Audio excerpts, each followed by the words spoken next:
ಇವತ್ತಿನ ವಿಶೇಷ ಕ್ಯಾಪ್ಸಿಕಮ್ ಚಿತ್ರಾನ್ನ. ಬೆಳಿಗ್ಗೆ ತಿಂಡಿಗೆ ತುಂಬಾ ಸುಲಭವಾಗಿ ಆಗಬೇಕು.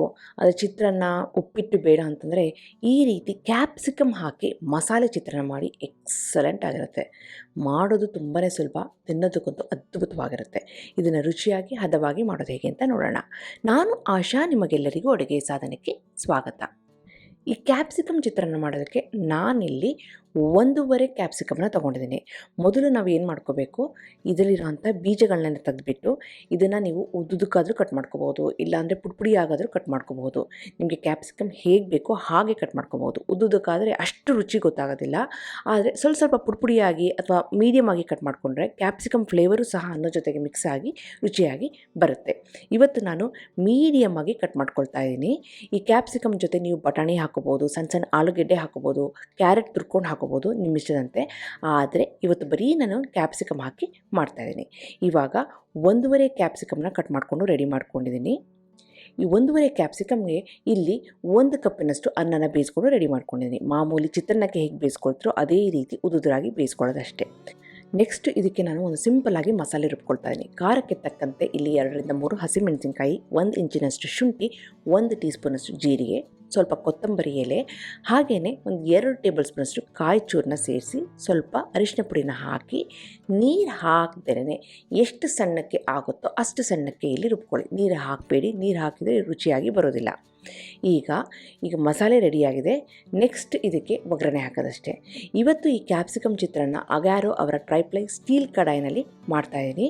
ಅದಕ್ಕೆ ಇಲ್ಲಿ 1 ಟೇಬಲ್ ಸ್ಪೂನಷ್ಟು ಎಣ್ಣೆನ ಸೇರಿಸಿ. ಈ ಚಿತ್ರಾನ್ನಕ್ಕೆ ಜಾಸ್ತಿ ಎಣ್ಣೆ ಹಾಕೋ ಅವಶ್ಯಕತೆಯೂ ಇಲ್ಲ, ತುಂಬಾ ಲೈಟಾಗಿರುತ್ತೆ. ಅದರ ಒಂದು ವಿಭಿನ್ನವಾದ ಟೇಸ್ಟ್ ಕೊಡುತ್ತೆ. 1 ಟೇಬಲ್ ಸ್ಪೂನಷ್ಟು ಎಣ್ಣೆ ಬಿಸಿಯಾಗಿದೆ ಅಂದಾಗ 1 ಟೀ ಸ್ಪೂನಷ್ಟು ಸಾಸಿವೆ, 1 ಟೀ ಸ್ಪೂನಷ್ಟು ಉದ್ದಿನಬೇಳೆ, 2 ಟೀ ಸ್ಪೂನಷ್ಟು ಕಡಲೆಬೇಳೆನ ಹಾಕ್ಕೊಳ್ತಾ ಇದ್ದೀನಿ. ಸಾಸಿವೆ ಚೆನ್ನಾಗಿ ಸಿಡಿಬೇಕು, ಉದ್ದಿನಬೇಳೆ, ಕಡಲೆಬೇಳೆ ಕಲರ್ ಚೇಂಜ್ ಆಗಬೇಕು.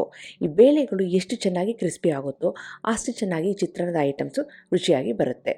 ಇವಾಗ ಬೇಳೆಗಳು ಕಲರ್ ಚೇಂಜ್ ಆಗಿದೆ ಅಂದಾಗ 2 ಟೇಬಲ್ ಸ್ಪೂನಷ್ಟು ಹುರಿದಿರೋಂಥ ಕಡಲೆಕಾಯಿ ಬೀಜನ ಸೇರಿಸ್ಕೊಳ್ತಾ ಇದ್ದೀನಿ. ಹುರಿದಿರೋಂಥ ಕಡಲೆಕಾಯಿ ಬೀಜನ ಈ ಒಗ್ಗರಣೆಗೆ ಹಾಕ್ಕೊಂಡು ಲೈಟಾಗಿ ಬಾಡಿಸ್ಕೊಳ್ಳಿ. ಆಮೇಲೆ ಸ್ವಲ್ಪ ಕರಿಬೇವಿನ ಎಲೆನ ಸೇರಿಸ್ತಾ ಇದ್ದೀನಿ. ಇವಾಗ ನಾವು ಮೊದಲೇ ಕಟ್ ಮಾಡ್ಕೊಂಡಂಥ ಕ್ಯಾಪ್ಸಿಕಮ್ ಚೂರುಗಳನ್ನ ಸೇರಿಸಿ ಅದನ್ನು ಸಹ ಬಾಡಿಸ್ಕೊಳ್ತಾ ಇದ್ದೀನಿ. ಕ್ಯಾಪ್ಸಿಕಮ್ ಹಾಕಿದ ತಕ್ಷಣವೇ ಸ್ವಲ್ಪ ಉಪ್ಪಿನ ಪುಡಿನ ಹಾಕಿದ್ದೀನಿ. ಉಪ್ಪಿನ ಪುಡಿ ಹಾಕಿರೋದು ವೀಡಿಯೋದಲ್ಲಿ ರೆಕಾರ್ಡ್ ಆಗಿಲ್ಲ. ಈ ಹಂತದಲ್ಲಿ ದಯವಿಟ್ಟು ಸ್ವಲ್ಪ ಉಪ್ಪಿನ ಪುಡಿನ ಹಾಕಿ ಚೆನ್ನಾಗಿ ಮಿಕ್ಸ್ ಮಾಡಿ, ಆವಾಗಲೇ ಕ್ಯಾಪ್ಸಿಕಮಲ್ಲಿ ರುಚಿ ಬರುತ್ತೆ. ಚಿತ್ರಾನ್ನ ತಿನ್ನಬೇಕಾದ್ರೆ ಅನ್ನದಲ್ಲಿ ಮಾತ್ರ ರುಚಿ ಇರುತ್ತೆ, ಕೆಲವು ಸಾರಿ ಹಾಕಿರೋಂಥ ತರಕಾರಿಯಲ್ಲಿ ರುಚಿ ಇರೋದಿಲ್ಲ. ಆ ರೀತಿ ಆಗಬಾರ್ದು ಅಂದರೆ ತರಕಾರಿ ಜೊತೆನೇ ಸ್ವಲ್ಪ ಉಪ್ಪಿನ ಪುಡಿನೇ ಹಾಕಿ ಚೆನ್ನಾಗಿ ಬಾಡಿಸಿ. ಇದು ಆದಮೇಲೆ ನಾವು ಮೊದಲೇ ಮಾಡಿಟ್ಕೊಂಡಿದ್ವಲ್ಲ ಒಂದು ಮಸಾಲೆ ಪುಡಿ, ಅದನ್ನು ಸೇರಿಸಿದ್ದೀನಿ. ತೆಂಗಿನಕಾಯಿ, ಹಸಿಮೆಣಸಿನ್ಕಾಯಿ, ಕೊತ್ತಂಬರಿ ಎಲೆ, ಶುಂಠಿ, ಹಾಗೆಯೇ ಜೀರಿಗೆ ಎಲ್ಲ ಹಾಕಿ ರುಬ್ಬಿದ್ವಲ್ಲ ಆ ಮಸಾಲೆನ ಹಾಕಿ ಇಲ್ಲಿ ಚೆನ್ನಾಗಿ ಮಿಕ್ಸ್ ಮಾಡ್ತಾಯಿದ್ದೀನಿ. ಇದಕ್ಕೆ ನಾನು ಕೆಂಪು ಮೆಣಸಿನ್ಕಾಯಿ ಆಗಲಿ ಹಸಿಮೆಣಸಿನ್ಕಾಯಿ ಹಾಕಿಲ್ಲ, ಯಾಕೆಂದರೆ ಹಸಿಮೆಣಸಿನ್ಕಾಯಿನ ರುಬ್ಬಿರೋದ್ರಿಂದ ನಾನಿಲ್ಲಿ ಚೂರನ್ನ ಸೇರಿಸಿಲ್ಲ. ನಿಮಗೆ ಇನ್ನೂ ಖಾರ ಜಾಸ್ತಿ ಬೇಕು ಅಂತಂದರೆ ಹಸಿಮೆಣಸಿನ್ಕಾಯಿ ಸ್ವಲ್ಪ ಸಣ್ಣದಾಗಿ ಕಟ್ ಮಾಡಿಕೊಂಡು ಸೇರಿಸ್ಕೋಬೋದು, ಜೊತೆಗೆ ಕೆಂಪು ಮೆಣಸಿನ್ಕಾಯಿನ ಸೇರಿಸ್ಕೋಬೋದು. ಇವಾಗ ಆ ಮಸಾಲೆ ಪುಡಿನ ಹಾಕಿದ ಮೇಲೆ ಚೆನ್ನಾಗಿ ಮಿಕ್ಸ್ ಮಾಡಿದ್ದೀನಿ. ಒಂದು 30 ಸೆಕೆಂಡ್ ಮಿಕ್ಸ್ ಮಾಡಿದರೆ ಸಾಕಷ್ಟೇ, ಹಸಿ ವಾಸನೆ ಹೋಗೋವರೆಗೆ. ಅದಾದಮೇಲೆ ಉದುದ್ರಾಗಿ ಬೇಯಿಸ್ಕೊಂಡಿರೋಂಥ ಅನ್ನನ ಇಲ್ಲಿ ಸೇರಿಸ್ತಾ ಇದ್ದೀನಿ. ಇವಾಗಲೇ ಇದಕ್ಕೆ ರುಚಿಗೆ ತಕ್ಕಷ್ಟು ಉಪ್ಪಿನ ಪುಡಿನ ಸೇರಿಸ್ತೇನೆ. ಮೊದಲೇ ಕ್ಯಾಪ್ಸಿಕಮ್ಗೆ ಸ್ವಲ್ಪ ಉಪ್ಪಿನ ಪುಡಿನ ಸೇರಿಸ್ತೀನಿ. ಇವಾಗ ಅನ್ನಕ್ಕೆ ಬೇಕಾಗಿರೋವಂಥ ಅಷ್ಟು ಉಪ್ಪಿನ ಪುಡಿನ ಇಲ್ಲಿ ಸೇರಿಸಿ ಚೆನ್ನಾಗಿ ಮಿಕ್ಸ್ ಮಾಡ್ತಾಯಿದ್ದೀನಿ. ಫ್ಲೇಮ್ ಲೋನಲ್ಲೇ ಇದೆ. ಇವಾಗ ಎಲ್ಲ ಚೆನ್ನಾಗಿ ಮಿಕ್ಸ್ ಆಗಿದೆ. ಕ್ಯಾಪ್ಸಿಕಮ್ಮು, ಮಸಾಲೆ, ಅನ್ನ ಎಲ್ಲ ಚೆನ್ನಾಗಿ ಮಿಕ್ಸ್ ಆಗಿದೆ ಅಂದಾಗ ಅದಕ್ಕೆ ಮೇಲೆ ಇಲ್ಲಿ ನಾನು ಸ್ವಲ್ಪ ನಿಂಬೆಹಣ್ಣಿನ ರಸನ ಸೇರಿಸ್ತಾ ಇದ್ದೀನಿ. ನಿಂಬೆಹಣ್ಣಿನ ರಸ ಹಾಕಿದ್ದೀನಿ. ಇವಾಗ ಮತ್ತೆ ಮಿಕ್ಸ್ ಮಾಡಿಬಿಟ್ಟು ಮುಚ್ಚಿಬಿಟ್ಟು ಒಂದೇ 1 ನಿಮಿಷ ಇದನ್ನು ಲೋ ಫ್ಲೇಮಲ್ಲಿ ಬೇಯಿಸಬೇಕಾಗುತ್ತೆ. ಯಾಕೆ ಅಂದರೆ ಉಪ್ಪು, ಖಾರ, ಹುಳಿ ಎಲ್ಲ ಅನ್ನಕ್ಕೆ ಸೇರಬೇಕಲ್ವ, ಹಾಗಾಗಿ ಒಂದೇ 1 ನಿಮಿಷ ಲೋ ಫ್ಲೇಮಲ್ಲಿ ಬೇಯಿಸಿದರೆ ಎಲ್ಲ ಚೆನ್ನಾಗಿ ಒಂದಾಗಿ ರುಚಿಯಾದಂಥ ಕ್ಯಾಪ್ಸಿಕಮ್ ಚಿತ್ರಾನ್ನ ರೆಡಿಯಾಗಿದೆ. ತುಂಬಾ ಎಕ್ಸಲೆಂಟ್ ಆಗಿರುತ್ತೆ. ನಾನಿವತ್ತು ಬರೀ ಕ್ಯಾಪ್ಸಿಕಮ್ ಹಾಕಿದ್ದೀನಿ, ಬೇಕು ಅಂದರೆ ನೀವು ಬಟಾಣಿನೂ ಹಾಕಿ ಅದ್ಭುತವಾಗಿ ಬರುತ್ತೆ. ನಿಮಗೆಲ್ಲ ಇವತ್ತಿನ ರೆಸಿಪಿ ಇಷ್ಟ ಆಗಿದೆ ಅಂತ ಅಂದ್ಕೊಂಡಿದ್ದೀನಿ. ಖಂಡಿತವಾಗ್ಲೂ ಮಾಡಿ ಹೇಗೆ ಬಂತು ಅಂತ ನಾನು ಕಮೆಂಟ್ ಸೆಕ್ಷನ್ ದಯವಿಟ್ಟು ತಿಳಿಸಿ.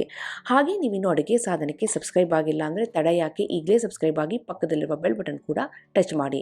ನಿಮಗೆ ವಿಡಿಯೋ ಇಷ್ಟ ಆಯಿತು ಅಂದರೆ ಲೈಕ್ ಬಟನ್ನ ಕ್ಲಿಕ್ ಮಾಡಿ, ಫ್ರೆಂಡ್ಸ್ ಆ್ಯಂಡ್ ಫ್ಯಾಮಿಲಿ ಜೊತೆ ಶೇರ್ ಮಾಡಿ, ವಾಟ್ಸಪ್ಪಲ್ಲಿ ಶೇರ್ ಮಾಡಿ.